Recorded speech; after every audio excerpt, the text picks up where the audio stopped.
The government's tightening of citizenship laws may be up in the air, but so too is the future of Australia's permanent residents. To coincide with Citizenship Day, SBS has been taking a closer look at the plans and how they've been received across the country. We continue our coverage with reporter Omar Dabbagh, who's live from Parramatta. Omar, how are the people who were in the process of becoming citizens handling this uncertainty? Well, Sarah, many are confused and worried. The government has proposed a raft of changes that, if passed, throws their plans out the window. From a tougher language test to longer waiting times before they can apply for citizenship, many permanent residents say they're in a state of limbo. A family portrait in a country that captured their hearts. Nazim Saqib and wife Zinira fell in love with Australia long before they migrated from Pakistan in 2011. Nazim worked in Qatar for a few years to fund their move, as Zinira and son Jassim settled in suburban Melbourne. They were close to completing the citizenship application process, but the April 20 announcement changed everything. I was so happy that I will be getting my citizenship. It's like a milestone, and it really hurt and it was really sad to know that the rules are changed. Nazim is a systems engineer, while Zinira has worked in childcare and is 6 months pregnant.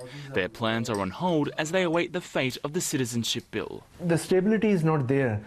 I don't know in next 3 years or 4 years what more rules will come forward. A major point of concern with the new laws are a revised English test. Language requirements would be raised from basic to competent English. Permanent residents would have to achieve a band 6 in the International English Language Test. That's roughly the same score needed to enter university. But the government disputes it's of that standard. I think most of the public think higher English language requirements is reasonable.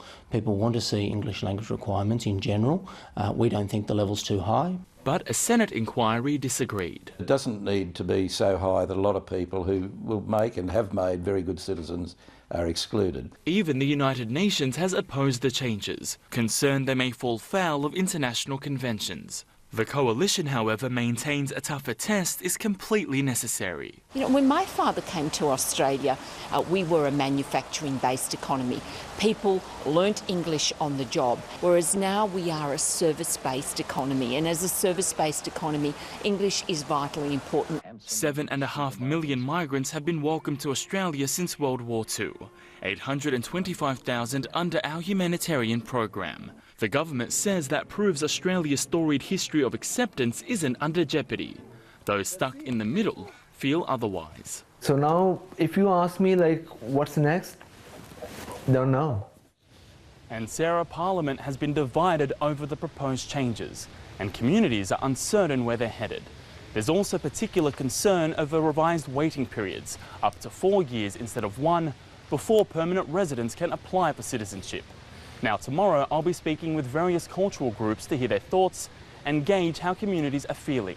Sarah. Look forward to that. Thank you very much, Omar Dabbagh, reporting live there from Parramatta.